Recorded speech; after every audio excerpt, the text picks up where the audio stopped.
Dans ce Paris du début du XXe siècle en plein essor, les jours et les nuits se suivent et se ressemblent au rythme des bateaux. Les bourgeoises profitent de la légèreté de l'époque.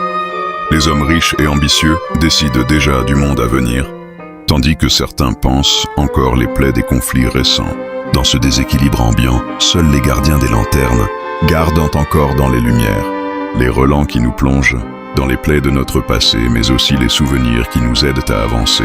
Comme ce souvenir qui revient souvent, rue du Mouffetard, à courir et s'accrocher derrière le cocher avec Pichard, ou les hurlements de Madame Lafitte sur Laurence, sans oublier les caresses aimantes d'une mère qui, non sans mal, essaie de pallier ce manque du père parti trop tôt.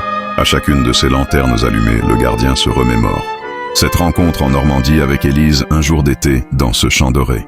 De ce jour parfait, gravé à jamais, où ils se sont dit oui pour le meilleur et pour l'éternité. Des noces à Saint-Domingue, aux falaises écossaises, en passant par le froid du Québec. Leur amour restera indéfectible. L'amour, mais aussi l'amitié, ses compagnons de vie avec qui il a combattu, ri et pleuré.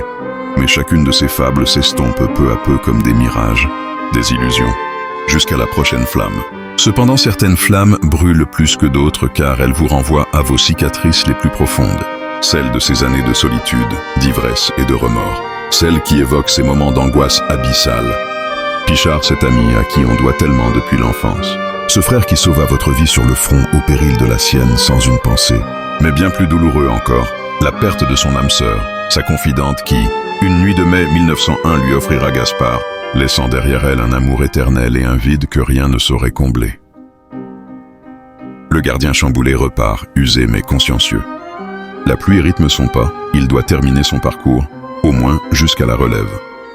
Quand la relève arrive et que le gardien transmet sa lanterne au jeune homme, c'est tous ces moments de vie qui s'envolent. Le jeune homme lui voit en ce feu l'espoir d'une vie différente, emplie d'aventures et de félicité. Pourquoi ne pas naviguer sur les flots des océans déchaînés qui nous mèneraient aux trésors les plus rares? Diriger un équipage voué à sa cause, accompagné de pirates assoiffés. Pour les cartes, il aura Blanchard, et son fantasme d'accoster dans la baie magique des sirènes de Whitecap Bay.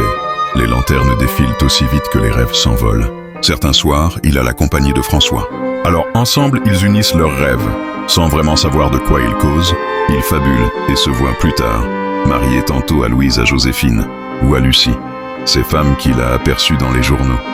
Mais quand il se retrouve à nouveau seul, il ne peut s'empêcher de repenser à ces jours, où il aurait bien aimé lui aussi, être rassuré par la chaleur de maman. Ces moments où son cœur était un peu trop lourd, seulement lui aussi doit finir sa ronde des lumières. Alors autant continuer à planer, comme dans cet avion qui lui permettrait de fuir ce marasme. Ces songes qui l'amèneront jusqu'aux Amériques et leurs mystères.